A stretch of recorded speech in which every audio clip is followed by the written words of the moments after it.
연봉 1억도 빚을 갚는 게 참 쉽지 않습니다. 연봉 1억 이러면은 실수령액 640, 660 사이쯤 될 텐데요. 외벌이 가장이다라고 하면 연봉 1억 받아도 실수령액 650, 60 받아서 생활하고 하며 빚을 4억이다, 5억이다 내면 갚는 게 무지하게 빡셉니다. 정말 쉽지 않다라는 겁니다. 그런데 사람들은요, 이때까지 벼락거지 안 되겠다고 연끌을 너무 무자비하게 했죠. 너무 만만하게, 너무 쉽게 생각하며 빚을 왕창 냈습니다. 그 결과 어떻습니까? 지금 입 다물고 살죠. 불과 몇 년 전만 해도 연끌 해가지고 집값 올랐다고, 집값 5억 올랐다, 10억 올랐다, 10억 올랐다라고 자랑하고 떠들어대던 사람들이 되게 많았어요. 지금은요, 입 다물고 조용히 삽니다.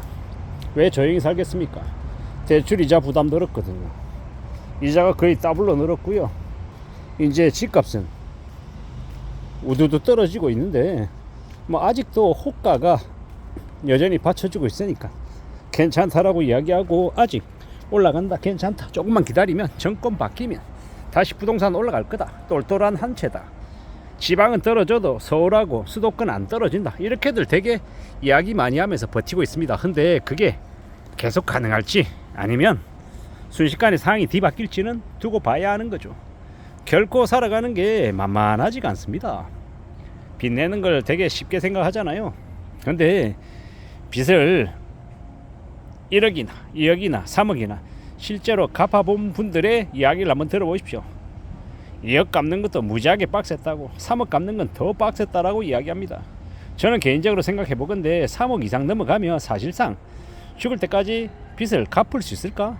빚지는 걸 너무 쉽게 생각하지만 갚는 거는 몇 배나 힘든데, 돈을 1억 모으는 거랑 1억 갚는 거랑 천지 차이입니다. 현금을 3억 모았다, 뭐 재산을 불려가지고 3억을 갖췄다, 이것과 3억을 갚는다라는 건요, 천지와 땅, 천지 차이라고 저는 생각합니다. 하늘과 땅 차이만큼이다 라고 생각합니다. 저축하는 것도 이자가 붙고 빚 내는 것도 이자가 붙습니다. 저축에 대한 이자는요, 뭐 예금 이자로 1.5%다, 2%다 이렇게 얘기하죠. 대출에 대한 이자는요 6%, 8%, 10% 이렇게 얘기합니다. 똑같은 금액이라 해도 이자 부담은 빚을 졌을 때는 부담이 한 3배, 4배 더 커진다라고 봐야 되죠. 이게 현실입니다. 금융권들도 낮은 금리로 돈을 끌어들여서 비싸게 빌려줘서 그 차액으로 수익을 버는 곳이죠. 더군다나 최근에는 가상금리라고 해서 저 대출자가 상환을 못할 수 있다라고 하는 것들을, 이 신용도를 평가해서 그것 감안해가지고 가상금리를 더 부과시키죠. 되게 무서운 일이 벌어진다라는 겁니다. 신용점수가 떨어지고요, 실직을 하고 이러면 순식간에 갑자기 금융하층민으로 전락합니다.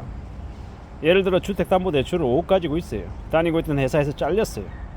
다음 직장으로 못 옮겨갔어요. 금융권들이 귀신같이 알아내고 일시 원금 상환 요구를 합니다. 미치는 거죠. 되게 노답인 상태가 많다라는 겁니다. 이런 무서운 일들이 계속 벌어지고 있는데 이걸 어떻게 견디고 어떻게 극복하고 어떻게 헤쳐나갈 수 있을까요? 참으로 힘든 이야기죠. 되게 어려운 이야기입니다. 말처럼 쉬운 게 아니다라는 겁니다. 이런 상황을 어떻게 극복하고 어떻게 견뎌나가고 어떻게 헤쳐나갈 수 있을까라고 스스로에게 물으면요, 참으로 깝깝합니다. 답이 안 나옵니다. 이런 일들이 벌어지고 있는 게 언제다? 지금이다.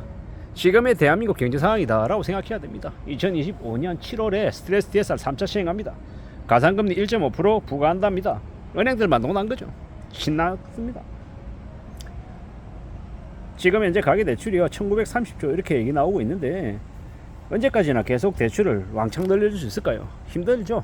앞으로는 대출 받으려면 건강검진 증명서도 내놓고, 이제 회사에서 받는 평가표, 인사고과 평가표도 내놓으라고 얘기하고, 아마 믿기 어려운 여러 가지의 추가 자료 요구하는 것들도 비일비재하게 발생할 것 같습니다.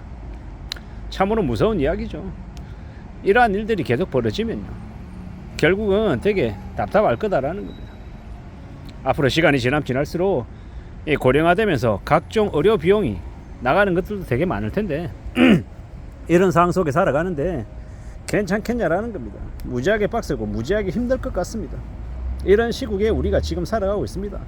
괜찮고 별일 없고 다들 잘 먹고 잘 사는 것처럼 이야기하지만 현실은요, 되게 살벌합니다. 되게 빡셉니다. 되게 무서운 일들이 계속 벌어지고 있다라고 봐야 됩니다. 이런 상황을 우리가 잘 염두에 두고 잘 생각하고 살아가야 되겠죠. 그러려면 철저히 현실을 잘 좀 파악하고 지내야 되겠죠. 잘 좀 따져봐야 될 것 같습니다. 절대로 살아가는 게 만만하거나 쉽거나 그럭저럭 아닙니다.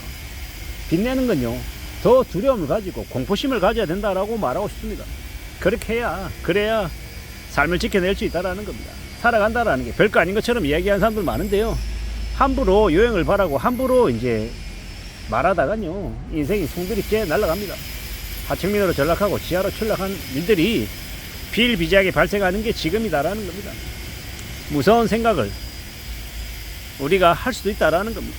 연봉 1억이 뭐 대단한 것처럼 얘기하지만 물론 대단한 거 맞죠. 아주 큰 이제 소수에 해당되는 사람들만 누리는 거죠. 근데 연봉 1억을 받는다 해도 아주 여유가 있고 아주 충분하고 아주 안락하고 아주 여유가 넘치고 이러지 않는다라는 겁니다. 그렇다면요, 자신들이 연봉 1억이 아니고 그 아래라고 하면요, 어떤 마음가짐으로 살아가야 되겠습니까? 어떤 태도여야 되겠습니까?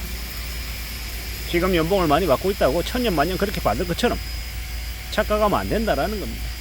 지금의 시대가, 지금의 삶이 얼마나 예사롭지 않은지는 우리는 잘 생각하며 살아가야 되겠습니다. 너무 많은 불안과 너무 많은 두려움 속에 사는 것도 별로 좋은 게 아니지만, 그렇다고 어떻게 되겠지 뭐 괜찮아질 거야 하는 막연한 희망, 막연한 근거 없는 자신감만큼 또 무서운 게 없다라고 생각합니다. 근거 없는 자신감으로 살아가다 보면 인생이 순식간에 개박살 난다라고 저는 표현하고 싶습니다. 너무 적나라하게 얘기한다고 싫어하는 사람들 많은 거 알고 있습니다. 근데 성실하게 착실하게 살고요, 비치지 않고 살고 자기가 번 돈으로 남들에게 비구라에 굴지 않고 밥 사주고 커피 사주고 선물도 하고 대접도 하고 그러면서 살면 훨씬 더 살아가는 모습이 괜찮아지지 않겠나라고 생각하는 겁니다. 그런 생각으로, 그런 각오로 지내는 게 제일 좋을 것 같습니다. 그렇게 지내보자고, 그렇게 살아가 보자고. 그런 각오로, 그런 마음으로 지내면 우리네 삶이 좀 괜찮아질 것 같습니다. 그런 마음으로, 그런 생각으로 지내보자고요. 우직하게 말입니다. 그게 제일 좋은 모습일 것 같습니다. 그렇게 살아가 보자고요. 그렇게 지내도 괜찮을 것 같습니다. 빚을 죄송합니다. 이 발음이 자꾸 잘 안 돼서요. 빚을 쉽게 생각하지 말자라는 이야기를 하고 싶은 겁니다. 그렇게 살아가는 게 좋지 않겠나라고 보는 겁니다. 그렇게 살아가는 게 제일 나은 모습일 것 같다라는 겁니다. 이상입니다.